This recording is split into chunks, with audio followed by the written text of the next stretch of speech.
30-35 minutes is too less for this program. Thank you, Deepa. Yeah, thanks, Mr. Hari. Thanks for the opportunity given. Good evening, ladies and gentlemen. This event is taking place amid one of the most uncertain times in our history. Kerala has become a role model for the world to emulate how to fight crisis against all odds. We at IIFL Wealth are extremely pleased to associate with TiE Kerala for this evening's event. Let me begin by expressing our sincere thanks to the TiE office bearers and the members for giving us the privilege to briefly share our thoughts with this distinguished audience. Uncertain times, the last time we heard the world talk in unison was in 2008. That is when IIFL Wealth started operations during the global financial crisis. Being in the industry for many years, we could see an interesting shift in the way financial service and wealth management industry was shaping up. We believed wealth management should be the mainstay as a principal offering and not just a strategic adjunct as in banks. We saw regulations changing. We could see our client expectations changing. The whole business was moving away from being a pure distribution of financial products, which was until 2008, to advisory focus as it is seen now. Managing and advising family business and investments during steady times and uncertain times is what we do for a living. Over the past 12 years, IIFL Wealth has transformed into the fastest growing wealth and asset management company in the country. From inception, we have maintained the principles of simplicity, modesty, and client centricity. We are listed on the stock exchanges. We did that in September last year. As a firm, we are entrepreneurial, agile, and have redefined client engagement. We've always put people first, and the leaders here will all agree we're as good as our team. Our employees own around 20% of the company, ensuring the mutual successes of clients and employees.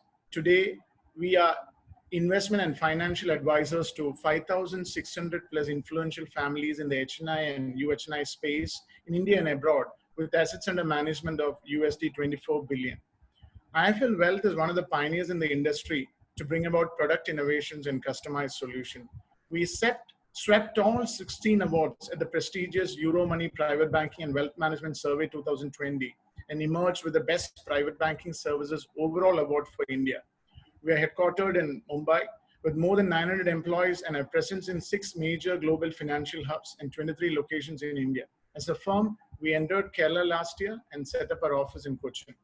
It is encouraging to see around us families, corporates, startups, HNIs, NRIs, all talking about advice-based processes in managing their businesses, finances, and investments, and are also engaging on broader solutions like estate planning and family governance. Knowing how to manage family business in different scenarios is the need of the hour. We have seen age-old businesses facing trouble and going down due to a combination of factors. It is organizations like TiE which are doing a great service for the entrepreneurs and corporate leaders by hosting topical sessions like this. I'm certain Professor Parimal Merchant, an established academician and practitioner, will throw more light on this topic. Once again, thank you for having us here. Wish you a great session and look forward to catching up later. Stay safe. Thank you, Mr. Hari.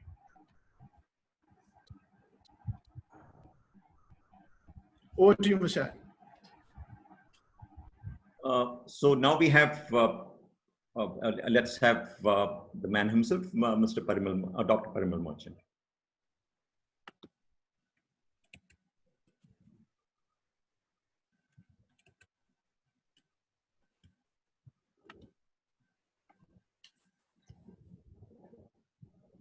No, I will tell you a live case of one of our students. There was a major order cancelled. Small order keep cancelling. They were not so much bothered, but when it was a major order, suddenly they were so concerned. Meeting. Called the marketing person. What happened? Why did the order get cancelled? The marketing person said the customer was telling us for quite 2 years that China prices are cheaper. But somehow we were managing to get the order. Now they must have got some supplier from China, and so the order must have got cancelled. Now at this stage, the businessman had a choice. Either stop at this level or go one step next. He chose the second. He said, okay, can I talk with the customer myself. Picked up the phone, started talking. Sir, if you had price of as an issue, you could have told us. The customer says, who told you that we had price as an issue? But then you cancelled our order. We cancelled the order because today morning your salesperson is telling us that material which was to come here on 1st of December will now reach us on 1st of January. This material was required for sale in Christmas. Now that if it is going to come after Christmas, what do we do? So we cancel the order. The first reaction of marketing person was different, but when we got into detail, we got some other idea. We asked the salesperson. He says, I was informed by production person. So we asked the production person, why is the delivery going to be delayed by 1 month? He says, one of our major machine has broken down. The key component, the bearings and all, have to come from Germany. Till then we can't start. So it's going to likely to take 1 month. It's better to inform customer well in time. So we have informed. Okay. So we lost the order because the material is getting delayed. Material is getting delayed because there is a breakdown. Now, stop there or ask one more level of question. So our friends ask him a question. Why was there a breakdown? The production person says, sir, this is machine. It breaks down and this is a 15-year-old machine. Now you have a choice. 15-year-old machine, so it will break down, or check further. So he said, can I talk to the machine supplier? Okay, he called up the machine supplier and he said that machine is 15-year-old and it is breaking down. The supplier says it's not possible. The breakdown, it means what is the breakdown? The bearing has broken down. Bearing can break down only when bearings are overheated. When will bearing get overheated? When it is not lubricated properly. Now, order got cancelled because delivery is going to be delayed. It is because of breakdown, because the bearing gets heated. We ask the production person, what do we do so that bearing don't get heated? We have a person appointed for lubrication. Every day he goes and lubricates the machine. Can we go to the shop floor and see how he does it? The person who was lubricating started showing. The first machine, there was a nozzle. He just moved the nozzle and pumped the grease. The second machine, moved the nozzle, pumped the grease. The third machine, just above the nozzle, there was a fixture. Now, to grease, he had to remove the fixture. Now, to remove the fixture, he required a particular instrument. It's called Allen key number 5. Now, there was a toolbox next to it on which there were big, heavy spanners. He removed everything and then from bottom, a small piece like this is called Allen key number 5. With that, he opened the fixture, removed it, put it, and then done it. Similar was the case with the machine which has broken down. So he was asked a question. Do you take this whole trouble of removing this Allen key and do every day? He says, sometimes I don't do. Okay, sometimes you don't do or sometimes you do. He said a little hesitatingly, I do sometimes. Okay, this machine, when did you do last? Maybe 3 months. Now came down the whole story. That because the machine could not be lubricated easily because Allen key number 5 had to be searched. It did not lubricate. It did not lubricate, it got heated. It got heated, so it broke down. It broke down, so our delivery is delayed. So our order is cancelled. Now, all this you could find out because you went into detail and asking a question. This is also called with different name. One of the name of this technique is called phi Y. Ask phi Y 5 times. And altogether the world will be very different. In engineering terms, this was called value engineering. Get into detail what is being done for what. And in general terms, in management terms, We call it critical thinking. My session today is to discuss about that, really speaking, something has happened to us whereby this whole faculty of critical thinking seems to have been suspended. So idea is to revitalize it. Now, let's see, today we are living in a world where we had a book, 7 Habits of Effective Executive. And the author there explained there are 2 circles.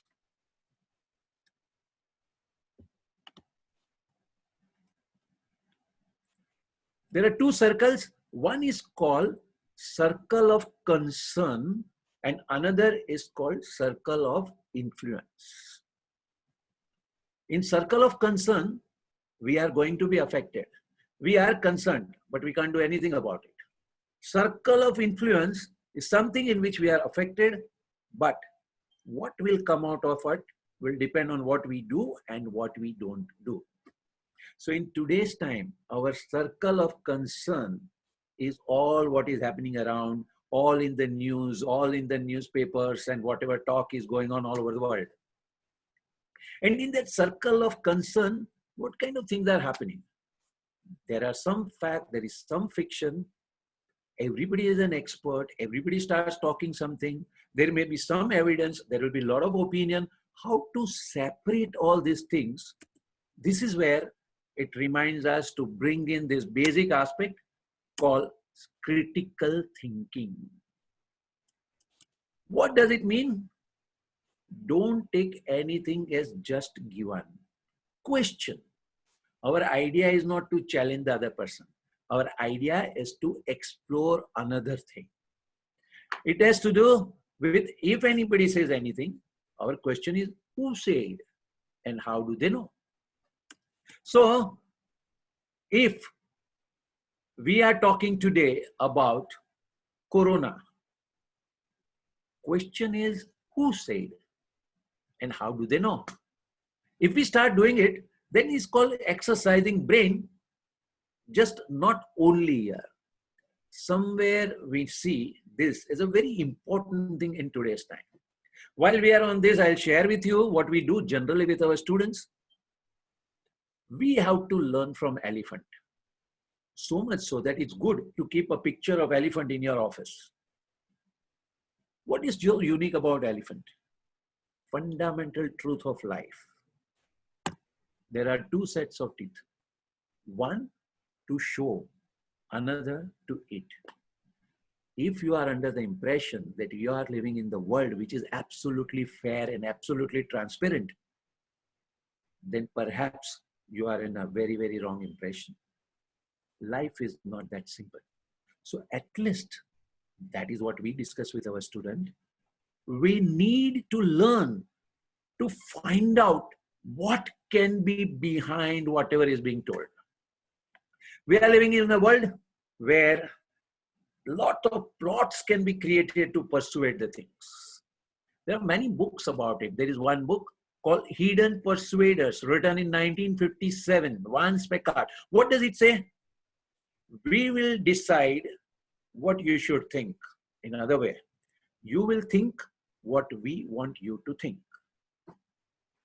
Noam Chomsky writes a book, Manufacturing Consent, how to rig the whole population to think the way we want them to think. Noemi Klein talking about the shock doctrine, how the world can be shocked. And all these kind of things exist in the world.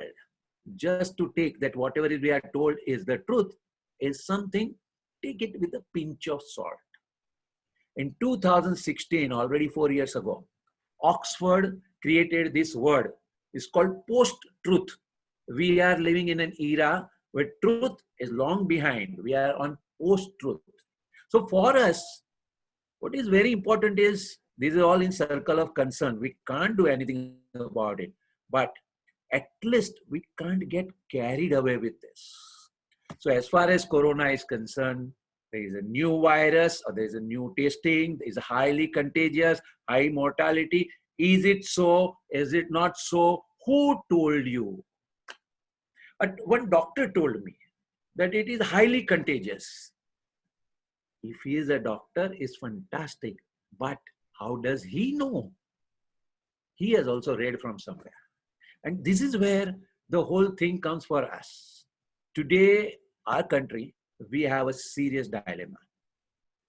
Should lockdown be continued or not? Should we talk about lives or should we talk about economy? You and me, whatever we say is immaterial. Everything depends on few advisors. Who are these advisors? We don't know. What are their credentials? We don't know. But these advisors, they are today dominating the scenario. Not only today, they have been always around. And this will depend on what will happen to us. Some sign, which is very dangerous, is this time where the virus panic has been given phenomenally. Suddenly, experts started talking about how to calculate exponential growth. How 1 can die, and 100 can die, and million can die, and a crore can die, and a crores and crores will die. On the other end, and that is what affects you and me, there is total ignoring of brush aside of business. If business people are crying, the common response is they are greedy people concerned only about their profit.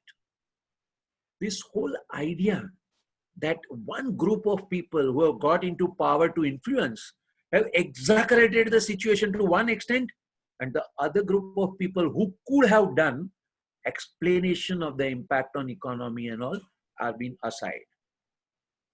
And so we will not know what is happening, but the fact remains, business is getting affected badly. So far, whatever has happened, at least we can hope for one good thing. Very good thing, very good for the whole humanity. You know, in February, Trump had come to India. He came to Ahmedabad, he went to the Modera Stadium, and from there he gave a powerful speech. In that speech, he announced from the stadium to the world, we have spent $2.5 trillion to make our military most modern ever made. $2.5 trillion spent on military came of no use when it became Corona. Perhaps all over the world, people in power will realize that military spending, which is trillions of dollars, may or may not be useful. But spending some of them on health would have helped much more people. So hopefully in future, there will be some money going from weapons to medicines, and that will be a good thing for humanity. But that's our part. In the meantime, for us today, there is a question in the mind of everyone. What is going to happen? Nobody has seen the future. So I also cannot say anything, but we can always learn from the past. And this is something which is very interesting, that the moment you start critical thinking, you start exploring the things. There is something called 1918 Spain flu. There was a First World War going on from 1914 to 1918. 50 million people died, 5 crore. Subsequently, it was found out that a majority of the death was because of malnutrition, because of the overcrowded hospital and places, and extremely poor hygiene. Now, at that moment, it was flu. And later on, it was found out something else. We had 1980s Southern Cone. Southern Cone is a whole Latin American countries, Chile, Argentina, Brazil, Bolivia, Venezuela. These countries in 60s were very prosperous countries. Something happened, and by late 80s, almost all the countries collapsed. 1989, Tiananmen Square, students were protesting. The government decides to roll over the tank. You know, in all this, what is common? There were some advisors advising the people in power, and these things happened. It didn't stop there. It continued. 1992, USSR. Gorbachev President, USSR. Yeltsin, Prime Minister, Russia. Some advisors come from somewhere and advise Yeltsin in such a way that they announced dissolution of USSR and the whole thing changes drastically. Role of advisors. 1997, Indonesia, prosperous country. Some advisors came, something happened, and the bread which was available as 40 rupiah, suddenly in a month started costing 400 rupiah. This whole thing keeps on happening and doesn't stop. 2003 Iraq war. We were told there is weapons of mass destruction, and then is attacked. And now there are advisors coming there to develop democracy. What happens is different now. So one thing has to be very clear. We are living in a world which is not as simple as it is seen. It's better to keep our eyes and ears open. And when from that, from the past, something that we can draw, which in our circle of influence we can implement. So what are the things to be learned? 1929, there was a Great Depression. There was a time when two economists in the world were dominating the opinion. One was Keynes, another was Hayek. Hayek talks about free market, boom, 29 depression. Keynes start advising, and post-depression, the boom starts. Second World War, countries get destroyed. Marshall Plan takes place. Funds get injected. And 1960s is a decade of a super growth. 9/11, 2001, from 95 till 2002, the economy all over the world is drifting. 9/11, that World Trade Centers, that plane gets into it. And then from 2002 onwards, the economy takes a big boom. 2008, subprime crisis takes place. The whole thing is shaking. Something is done. And then again, the thing starts going up. Now, what is it that is being done? How come these crises are followed by climax? That is something we call power of stimulus. 2002 to 2008, post 9/11. You know, I got a flat in 1992 at 8.5 lakh. 1995, the value went to 25 lakhs. So I was so happy, 45% ROI. I'm a finance professor. 1998, only 25 lakhs. My ROI came down to 14%. Year 2000, only 25 lakhs. Value came down to 10%. 2002, 23 lakhs. ROI went down to even 8%. But in 2006, it was 1 crore. Nothing that I had done. It was nothing that my intelligence, nothing that my stars were good. Something had happened, and that was that power of stimulus, where everything, everywhere in the world zoomed up. Stimulus is already announced today. If USA is talking about $2 trillion, if Japan had talked about 10% of GDP, country after country talking about stimulus, this has an effect on the economy. The effect is so much money comes, supplies is not there, things start going up. And that's how the boom comes. So 9/11 followed by boom. 2008 followed by rise again. And every time the stimulus has to be bigger and bigger. And every time the boom has to, peak has to be higher and higher. This is a news for us that with whatever is happening, the outcome is already announced about stimulus, and stimulus is something that takes economy to another height. This is in general the background of our circle of concern, which we learn to read. We can't do anything about it. What we can do is about ourselves, what next for family business. Immediate, there is going to be a crisis. There is a production loss, there is a business loss, there is a supply chain issue, there is a cash flow issue. No advisor in the world can give you a capsule You take it and all these problems solved. No advisor in the world can give you some Ramban ilaj or some kind of a solution to solve all these problems. Each problem is going to be lived by every family business in their own situation with their own context. Some will survive, some may not be even able to survive.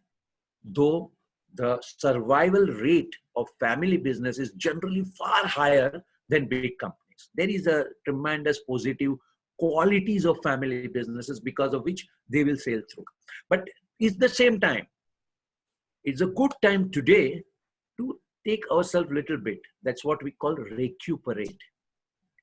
If you are anywhere in the world, then go to Kerala for some Ayurvedic treatment. That is called recuperate. And after that, what do? Energized, you do get ready for a big thing. For this, I have a suggestion. 2 things to be done. 1, apply the critical thinking, asking questions to our own business.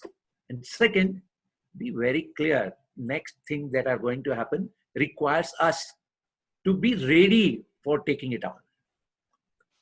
About critical thinking, I have 3 points. Whatever seems to be common sense may not be a common sense. So it's better to ask a question. Second is, we go to office every day and we have our style of working. Maybe there's a time to question our style of working. And 3, we have limited time, we have limited resources, and we put a lot of things into different things, our priorities. It's time to question it. Each one, I'll elaborate a little bit. The objective today is not to go to and master everything, but just to highlight the kind of the things that we need to work on. Question the obvious. What problem are we solving? One of our students who is into stitching will take 15 days to deliver a blazer. Now, are you solving the problem of person wanting blazer, or people love to wear new clothes? Now, if people love to wear new clothes, then if somebody is going to give the same blazer delivered in 3 hours, your 2-week delivery time, what will happen to it? When we talk about every aspect, who buys the car for traveling? Cars are bought for status. Nobody buys a drill for making a hole. What they want is a hole. If tomorrow laser can make a better hole, they will not take the drill. And on the other hand, if there is a pre-holed sheet available, then even laser they will not take. Every business is solving some problem. It's important for us to reflect. What problem are we solving, and is there a better way of solving the problem? You know, Gillette was making the blade. Gillette was the name of a boy who really created when he was very young. That time there was this kind of razor used. So he thought we should have some disposable thing, and that's how he invented the laser blade. The disposable razor blade. The problem was that with the single edge, one-time shave, you could remove 90% of the hair. Then you had to do second time.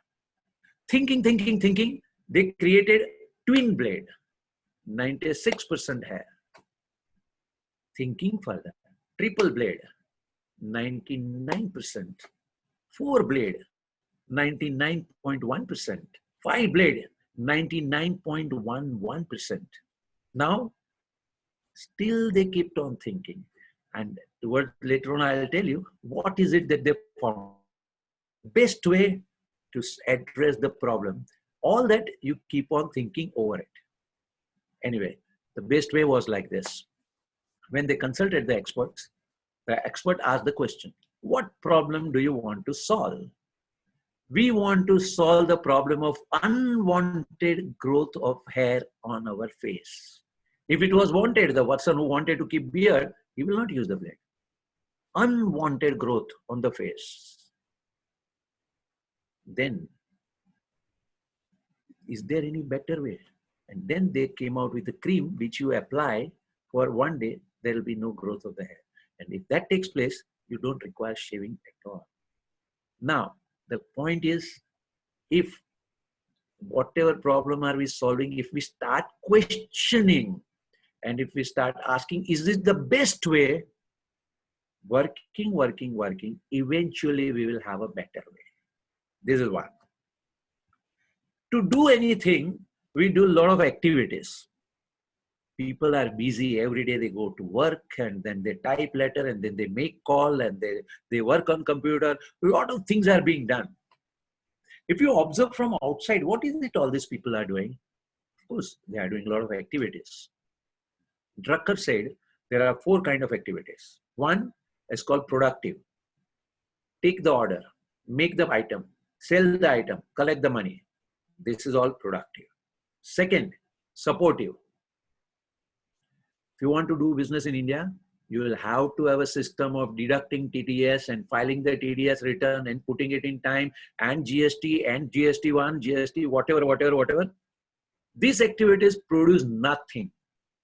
But you want to do business in India, you have to do this. This is called supportive activity. Third is called policing activity. People are doing the work and then there is one person over them to make sure that they are doing the work. Production is coming out, there is one person to make sure that the right quality is going out. This is called policing. Policing adds no value, but still it may be required. But the fourth one is called waste.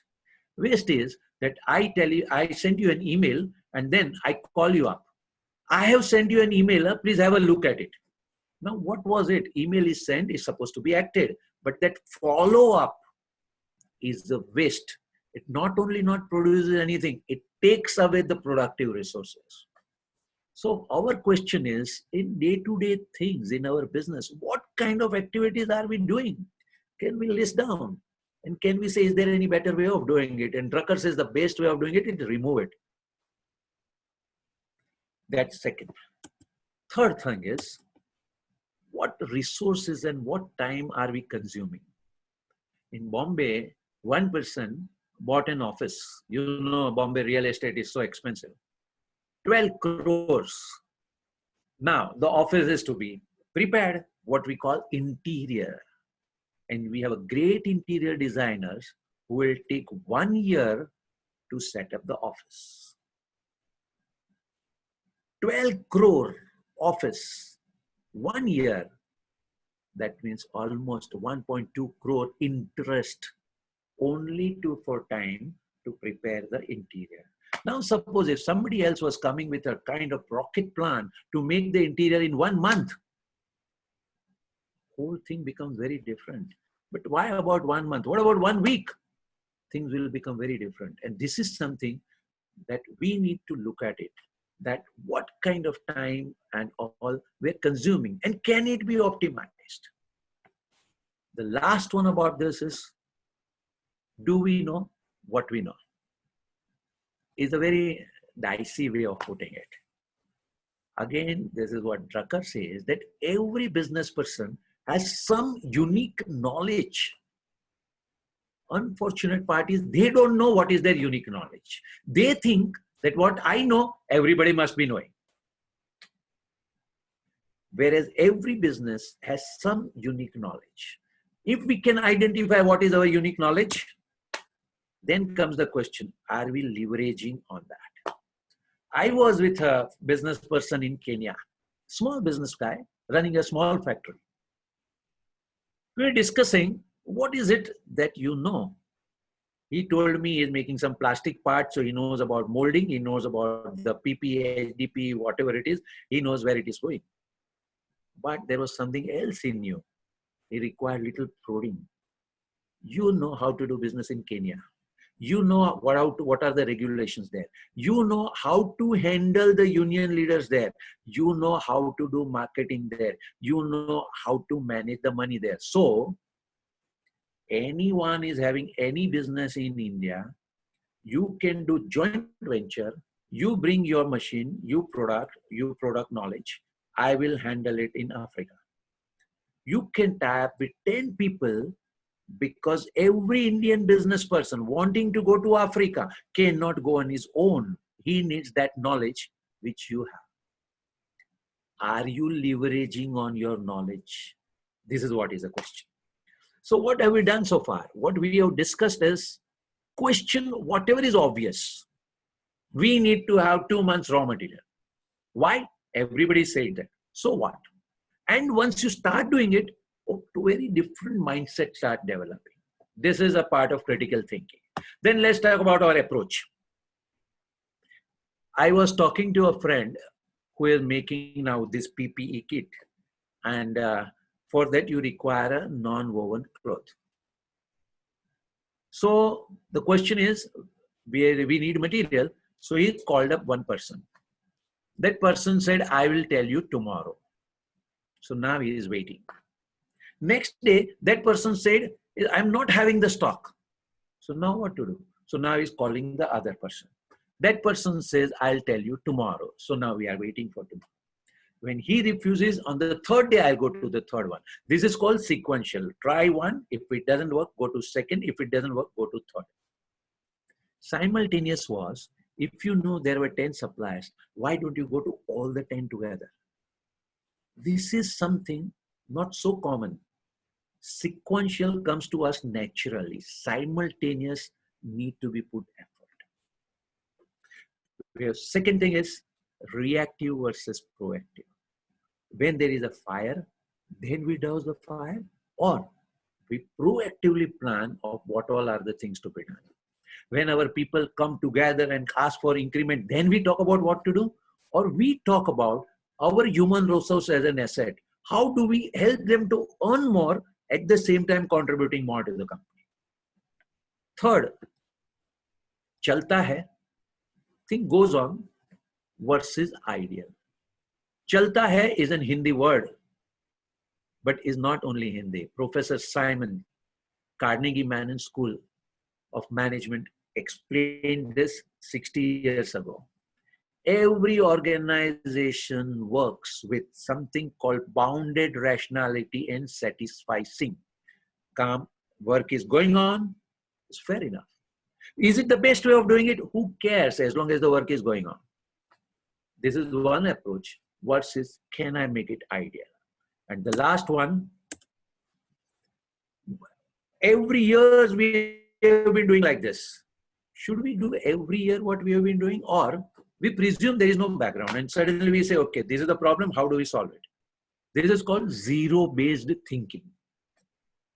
Generally, an outsider can do zero-based thinking better than an insider.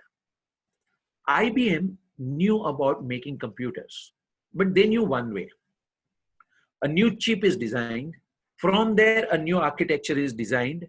Then from there, molds and jigs and fixtures are created. Then in the factory, the production plan is created. Then factory produces the computer, it goes to the wholesaler. From wholesaler, it goes to the retailer. By the time the new chip was introduced to the laptop that was available on the shelf, it was already 1 year. But till then, that was the only way known in the world. Then comes Michael Dell, a young boy, furious with the question that when a new chip is available today, why should I buy that 1-year-old chip? And he just changes it upside down. He says, we will not manufacture to stock at all.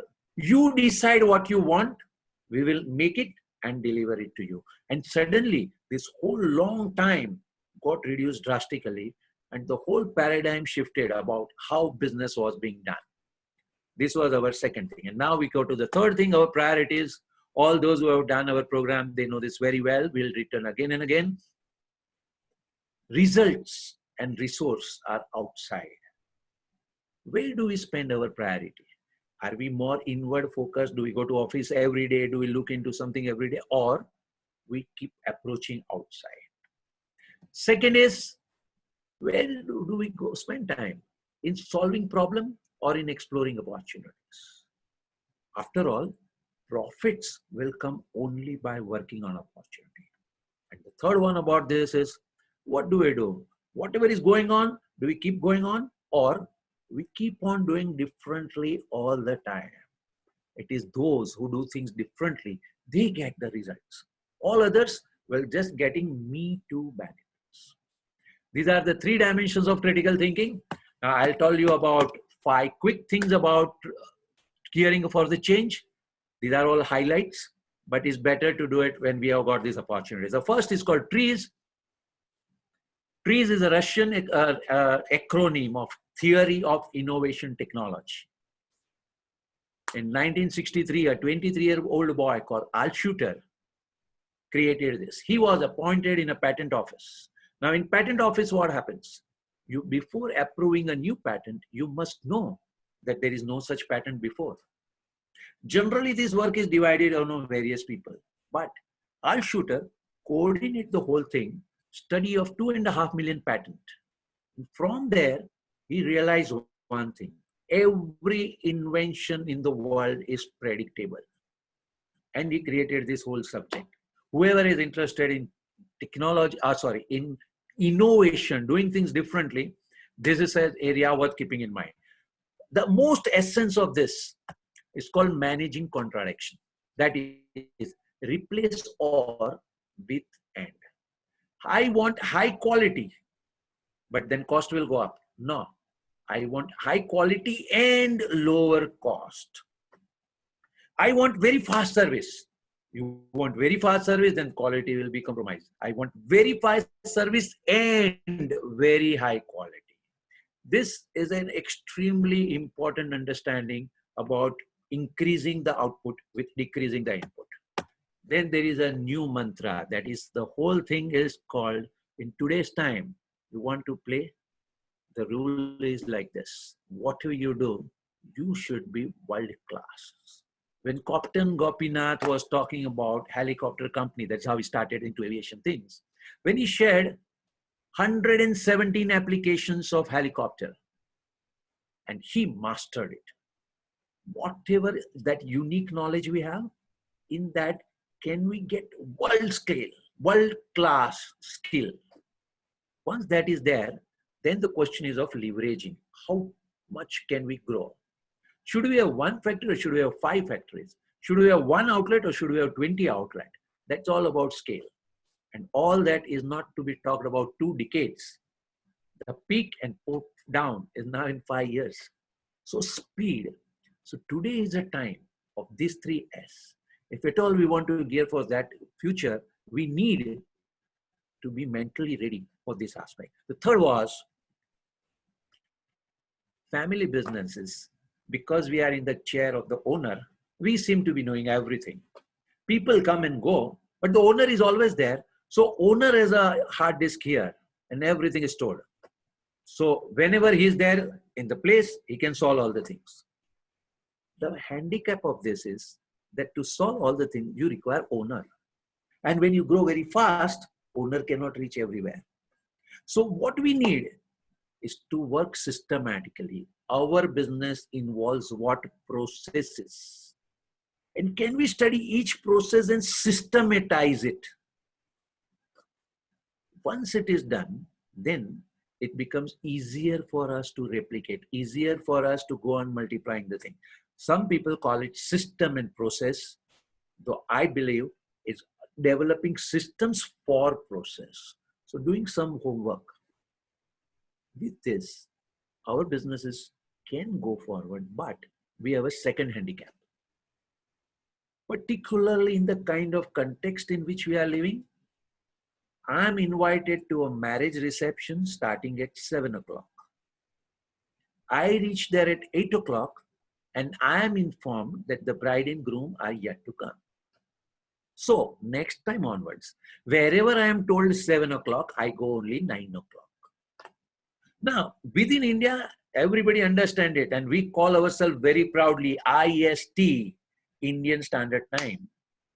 But in the world, people don't understand it. At 9 o'clock, your sales manager was supposed to call your partner associate in Germany. At 9:30, that associate calls you. What has happened to that guy? Is he dead? If at 9 o'clock he was to call, he has to call at 9, except if you are dead. This is the kind of expectations from all over the world. For our businesses, we need to learn how do we build reliability. Then there are new rules of the game. Once upon a time, I had a shop. I have a big shop. I'm in one place. Now, having a shop is one thing, but this is going on for last 50 years. The new models is what? Outsourcing, insourcing, offshoring, franchising, multiple component being done differently. Now, all these models, we can't ignore. We can't continue to pretend as if nothing in the world has changed and we'll continue to do the business in the way we were doing. If we have to do that, there is something that pinches. And that pinches is that we have to leave money. We have to leave somebody else also earn. And this is something, again, Indian family businesses does not sit them here. To pay 1 crore as a salary is unthinkable for us. Instead of asking a question that can he add a value of 3 crores, then I don't mind 1 crore. Just the fact that paying 1 crore, we cannot agree. This is a new rules of the game where we will need to do collaboration. And when we do collaboration, I earn, you earn. We don't earn from each other. Together, we earn from the world. This calculation is what we need to change. My final thing is that there are 2 mega trends. There may be hiccups here and there. Things have been going global constantly, and that is where it is. If I was doing business on Kannur, I started doing business Kerala wide. Then I started doing business at India level. Up to this, my previous generation did the job. Now, from India, we have to think global is what is the coming generation's job. That's one. And second thing is technology. Every family business has incorporated the technology to the extent of using TiE. We have incorporated technology to the extent of using mobile phone.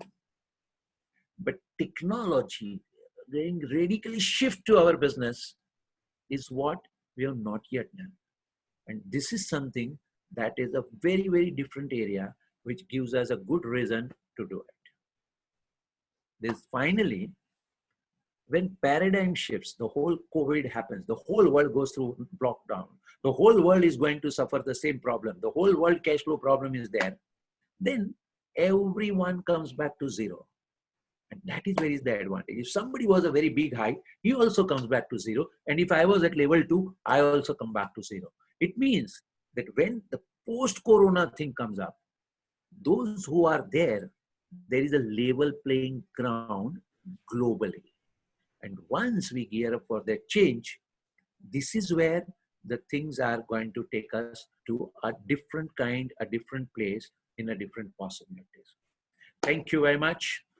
Here is my blog. There are 2 different blogs. One is FMB, is related to my whole work related to family managed business, and another is HM, is all my work related to humanist movement, that is a social transformation.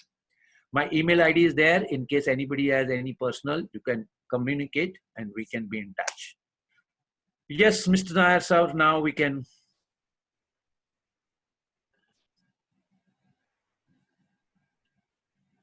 Have a question answer.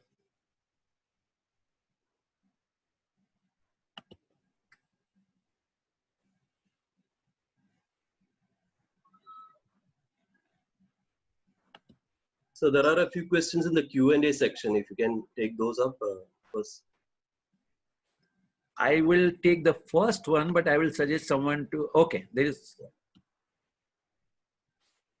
what is ring fencing? That was our previous discussion. So that we go later on.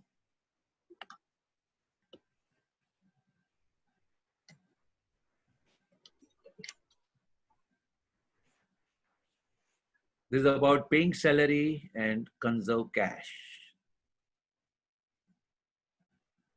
I think this is a questions you must have discussed with many of the speakers in many webinars. So we can restrict ourselves to the kind of thing that we discussed about critical questions and gearing for the change. Immediate crisis is there, I appreciate, but I don't have anything to add to what you have already heard, what you have been already doing. Our family business is more successful in India than MNCs is a question of opinion. But my opinion, and this is because I'm connected with family businesses, family business always outbid the MNCs. Kodak can die, but Uday Kotak will not die. Kodak died because photographic film industry changed.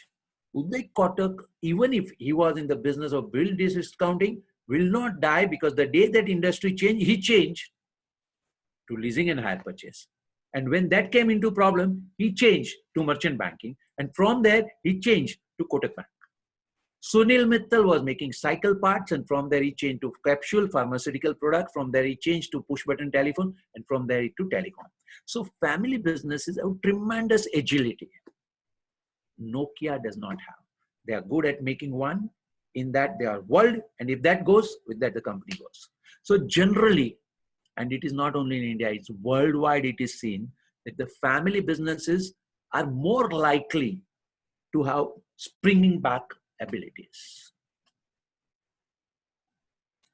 Role of technology and its applications. Okay, I'll look at it. Then opportunities abroad to collaborate. Can you explain more about TRIZ? Gautam Taparia, Calcutta. What makes switching businesses so easy in family business? How should a family plan at this point to gear up and move in this time despite all the challenges?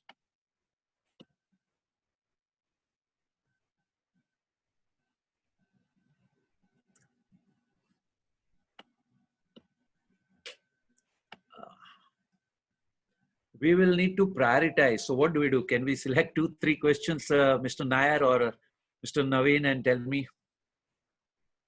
Yes, sir. You can select some of those questions. Yeah, see, why don't you, as we discussed earlier, why don't you, choose things which specifically, I mean, you already said that, some of these questions, people have been asking for many people, and there can't be a right answer. What do you prioritize your salaries, or do you try to conserve cash? So I think it is better to, to choose things which specifically have, this are related to family business, and also related to the COVID, and which can have, universal or, can solve problems for more people. I think, Okay. so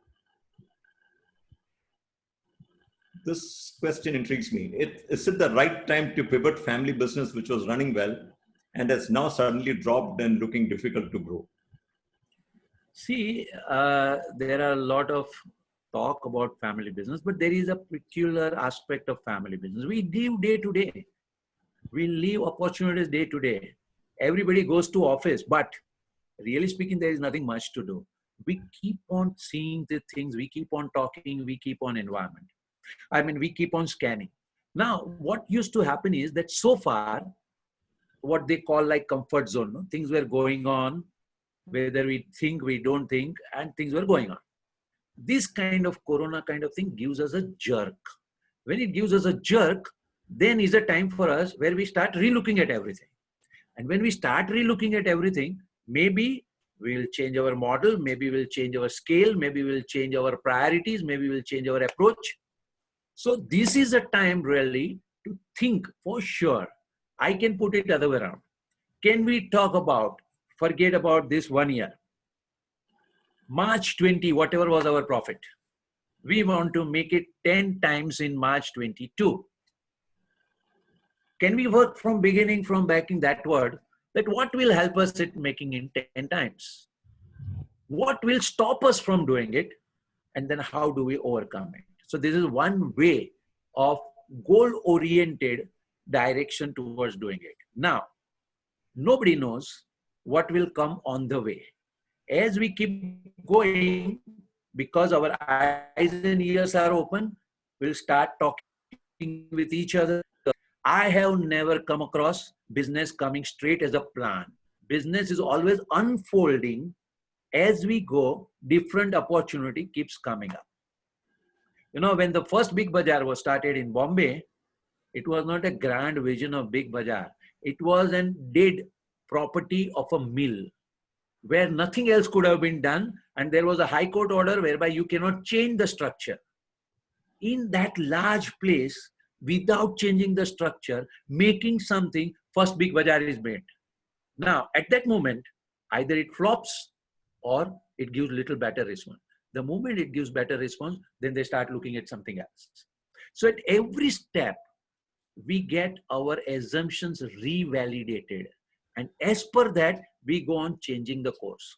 So family business people as such should be always exploring the things. Whatever is going on will go on without you. Your job is to talk about quantum jump with corona or without corona. Okay. I think there are more than one question. I think 2 or 3 people who have asked, can you explain more about TRIZ? You know, from your experience and, you know, people who have actually done this, you know, used, you know, the or and being able to do it together and quality and cost being able to do it together. Would you be able to give us some examples of how people did it, family businesses that you have worked with, how people would have been able to do that? Let's talk about, you know, in my college, we have admissions. Now for admissions, there was a time when you had to buy the form. Now we have a student from applying from all over the country. So we had to print 20,000 forms, sent to State Bank of India all over the country. You as a student you go to the bank, you buy the form, you fill up the form, you write, you send it to me. 20,000 forms are coming to me and you call me up. Did you receive my form? How am I going to screen this 20,000? Then I have to process. Now you had written, you have got 96% mark in your first year. My person making entry made a mistake 69%. The whole thing got eliminated. Now the whole work was 6 months work, huge cost involved, almost 80 lakhs, lot of mess and confusion. Now the point was, can we do it faster at the same time reducing the cost? Then the question, and this is in 2004, point was that if I enter data for you, I may make mistake because I am entering for 20,000 people. But if you make data entry for you, then you will make your data entry perfect. So if you start doing data entry, then what? And then in 2006, rather 2005, we started with online application. It means what? No more printing form, no more distribution, no more you're sending it, no more my collecting it. Everything you enter and data is ready. Now what happened because of this? Of course, is the use of technology. The entire efforts of 80 lakhs, 6 months, 20 people, everything has become zero. And my last date of application is on 30th. On 1st of the next month, my shortlist is ready. This is how is a combination of understanding of the problem and understanding of technology and how to blend the two. Oh, that's a very, I think very good example of how we've managed to do something better and also cheaper. And that's very, very Great. That's one, so you spoke about a level playing field. Family businesses have low investment capabilities. What can they do and where they can zoom in a way forward? How do we level here? So here is a question. If I ask somebody, I want to start an airline business, what should I have? Obviously, people say you will have to have money. That is obvious because in family business people's mind, something is there saying that you require money to start the business. And now you need to read a book called Simply Fly. It's a biography of Captain Gopinath. And he said that I'm so lucky that when I started this whole idea of starting my helicopter company, I didn't know that it will require money. Because if I knew, I would have never ventured, because everything that I had, if I convert into money, I had money enough to buy one wing of the fan of the helicopter. Business ideas do not require money. What it requires is understanding the value proposition and bringing the stakeholders together. Now, this is something which is a new dimensions already in place. So if Oyo is there is a guy called Ritesh Agarwal. It's not that he starts this company because he has money. He has that value proposition. And today is a time to understand value proposition and bring people together. This is one side. Second side, Kingfisher was sold. This is a story of a few years ago. It went from Maran family to another Singh family. There was one nice line. It was sold at 2 rupees.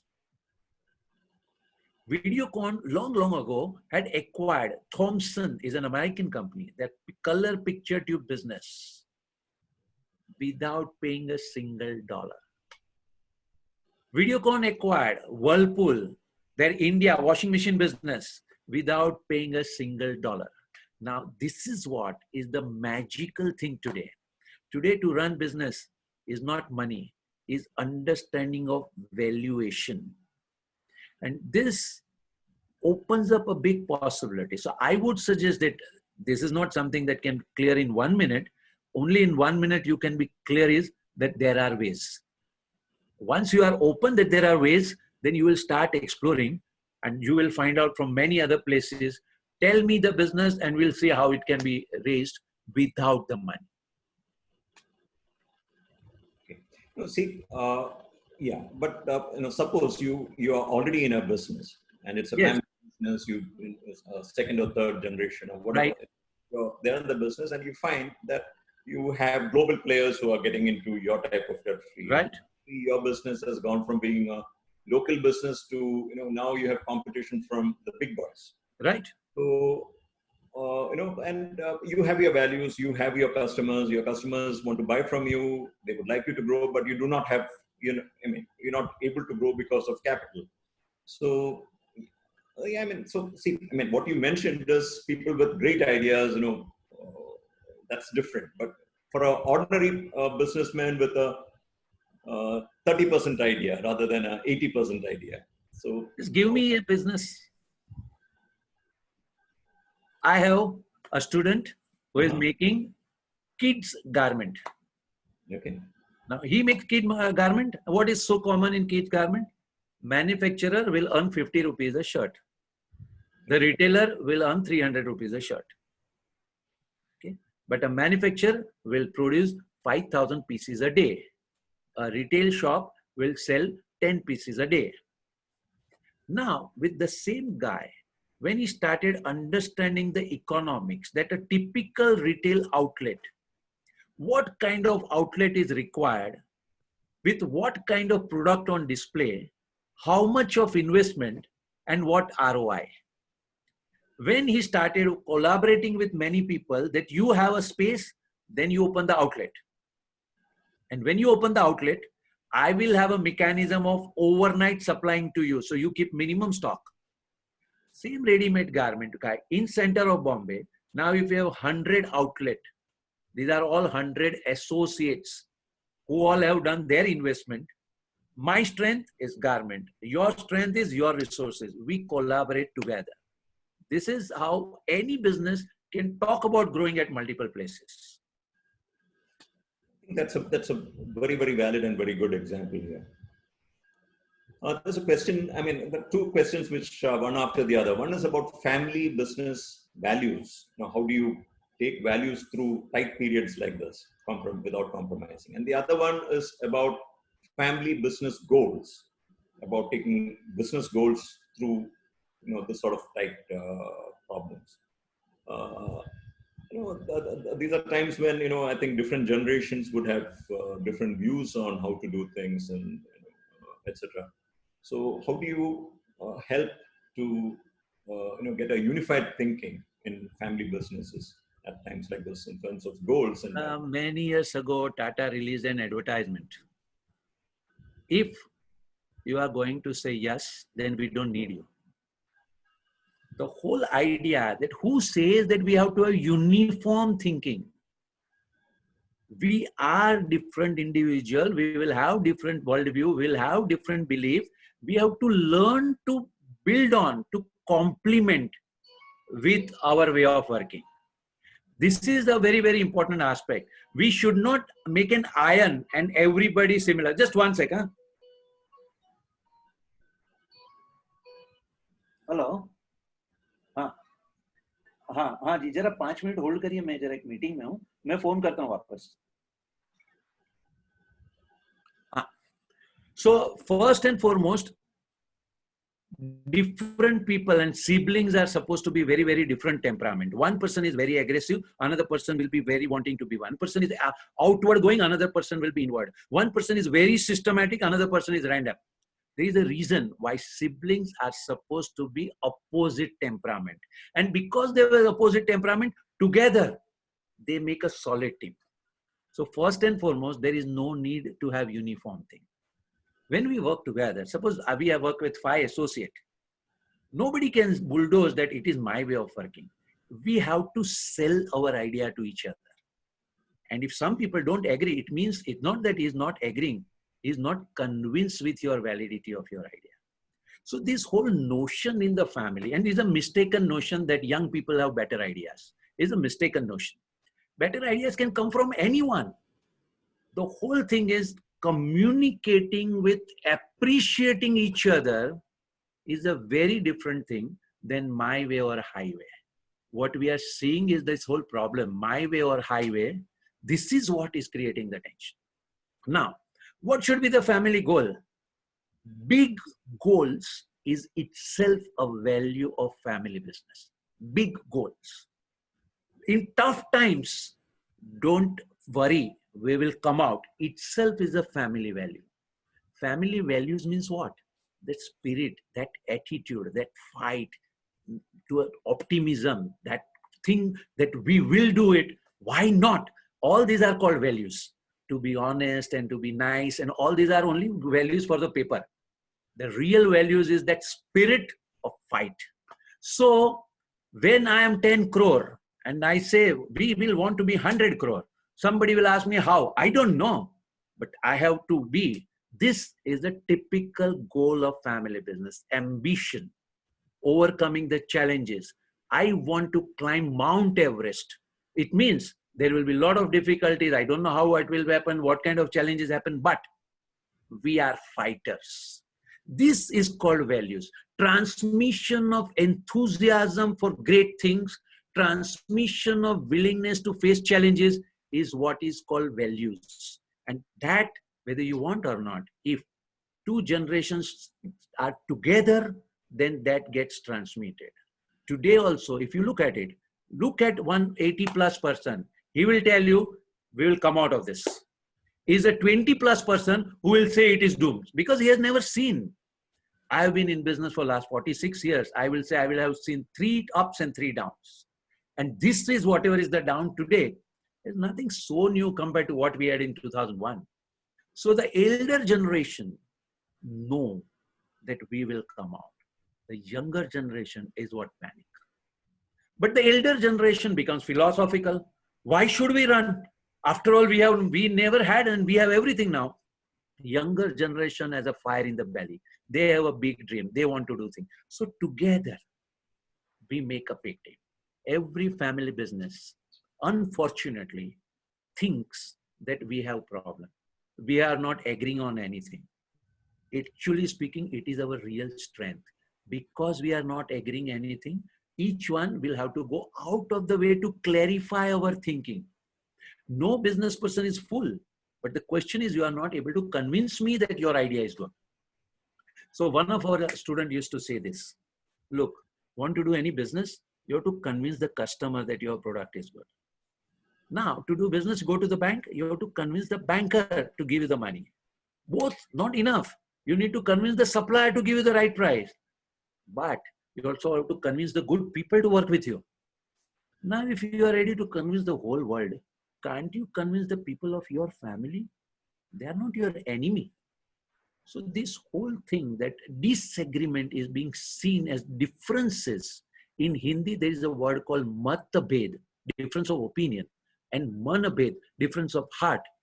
This is where is the point. I tell you, 5,000 family businesses all across India, family businesses are doing extremely well. At the face of it, they are fighting. Huh? But internally, things are great. All my students, when they are 23 to 26, keep complaining about the father.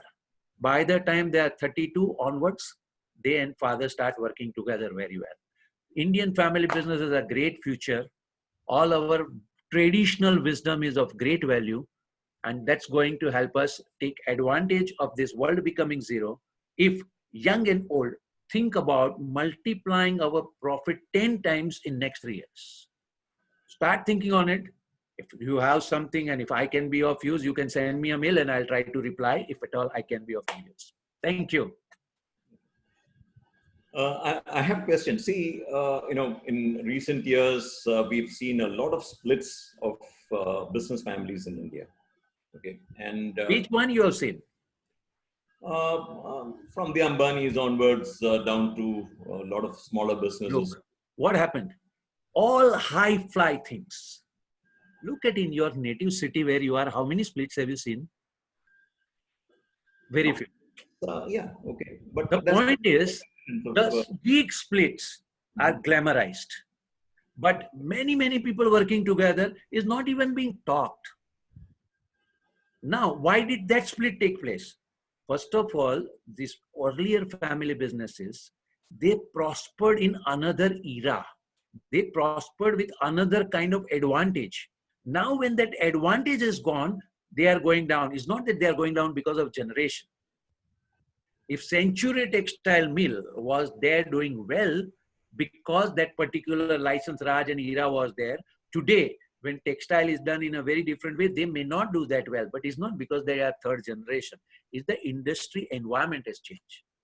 On the other end, just first generation also. Don't they fail? yes. Only first generation, father and son. You think there is not a single family where they have not fought? It is a kind of thing. Point is, if I like the spicy story, then I talk about the failure. But really speaking, I like the healthy story, then I'll tell you 95% of the family businesses in India, every parent has a dream for educating their children. Every family will give up their life for the next generation. And whenever all students I ask, what do you want in life? They say nothing. I have seen my father struggling all across the life. I want to take over so that he can sit back and relax. Our family values are so strong, mutual bond is so strong that even if on the surface there is a lot of turbulence, still internal connect is very high. So if we look up to building families, building family businesses with tremendous optimism, we will be able to sail through the troubles. But if we go with pessimism, then even if thinking is going is good, still we will be able to end up finding problems. In the last 10 years, 15 years has been years of change in business, and new types of businesses are coming, and it's going to only accelerate in the future. So for family businesses, when we look at the next generation, children today, have more ideas, and at one time it was very easy for the father to either tell the son to start coming to the office, or go learn accountancy or engineering or whatever is suited for that business. Today it's not possible. So it is less possible, let me say. So what is your opinion, for youngsters here who have a family business?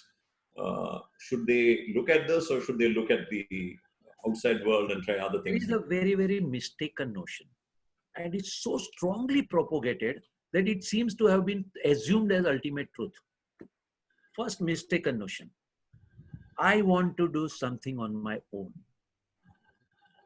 Were you born on your own? Did you grow up on your own? Did you pay for your own education? After all, when you are growing, you took support of the family, and that is nothing wrong. And now when you are going to be with the family, and eventually you will do of your own. Now, let's take your own case, Mr. Nair. Your father did business in one particular way. When you joined, you inculcated some of the values, and eventually you took it to another level. Every generation obviously will take the business as per the needs of the environment. So family's business is a good point for everyone to enter it, to learn the wisdom and the values. Later on, once you are equipped, you will grow the business as per the opportunities of your time. Just because Aziz Premji's father's business was oil, he of course entered in the oil, but he got the business acumen, and later on he goes into IT. So joining family business does not mean that you are going to be tied down to the thing. Joining family business means there is one person, undisputed, proven performance, that is the father who has made money. This one person who has sailed ups and downs, who has unconditional preparedness to transfer the knowledge to you. You are kicking that, searching somewhere else in the world words of wisdom. This is the unfortunate part. In my opinion, every son and daughter of every family business should consider themselves as privileged. Learn with humility from the father, with the idea that once you are ready, eventually you will do your own business. So this business spirit has to be transmitted. And for that, I'll tell you, I am a teacher, all my students, I can tell them anything. Average person from 22 to 25 today is under mistaken impression that they are smart. They are not. If they were smart, they would know that in the house, you have an encyclopedia, a 24/7 worker available to you free. You would have learned to be humble and learn from the father, learn from the uncle, learn from the business. This is what would be more smartness. Nobody stops you from learning from books, but can't you do both? And once you are there, a smart person never assumes the arrogance. A smart person is more associated with humility. Let knowledge come from anywhere in the world. Thank you very much, Mr. Nair. We can catch up later. There's a couple of things people have asked whether you can share your PPT. Would that be? I can. I will send it to Mr. Nirmal, and he will forward it. Thank you. Yeah. Thank you very much. Thank you, Professor. Before we conclude, I request Mr. Vivek Krishna Govind, Charter Member of TiE Kerala, to provide the vote of thanks and also announce the next program that we have in lineup. Vivek, yeah, can you start the video, Nirmal? I think I'm sure. Just a second.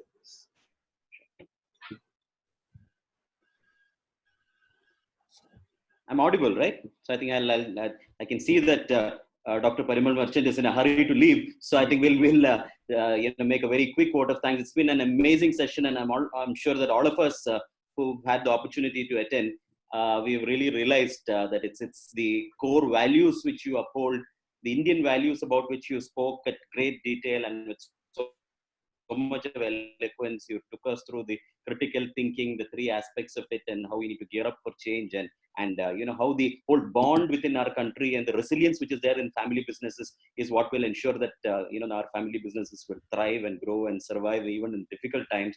And I'm sure the message that you've given is so important for all of us and for the next generations also, that we must always seek the counsel and advice of all the elders and the seniors who are available 24/7 for us. And we look up to you also as such a senior, sir, and we look forward to interacting with you more often. And it's been a wonderful opportunity for us. And once again, on behalf of all of us at TiE, let me thank you very much profusely. Thank you for taking time out and being with us, Dr. Thank you.